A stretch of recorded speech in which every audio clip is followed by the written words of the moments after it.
Дупката се отворила след последните дъждове. Припомняме, че там имаше пропадане, което беше оправено след подаден сигнал от КИС 13. Тогава ямата беше запълнена с инертни материали и на пръв поглед проблемът беше решен. До днес, когато теренът очевидно отново е потънал.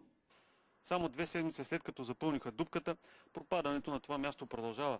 Според хора, които живеят в къщата на Жилфонд, дупката е дълга до стълбите, ето до това място, където е отбелязано. Оказва се, че проблемът се е появил още през зимата, когато се е спукала тръба. Никой не дойде една седмица-две да го правят, цялата маза се напълни с вода. Уж асфалтираха, то пропадна става 2 месеца и тъй вече. Те само го запълниха. Запълниха и заминаха той то. И той седи. Това е.